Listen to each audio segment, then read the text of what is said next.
Kære stue, velkommen til mit hjem og min stue. Min stue, den fungerer ikke bare som en stue for mig. Den fungerer også som en gang.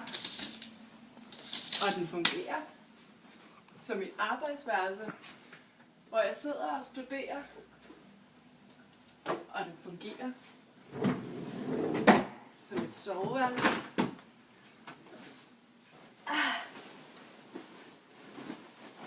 Og fredag aften, som der er tydelige spor på, så kan min søn og jeg rigtig godt lide at sidde herinde og se fjernsyn og spise.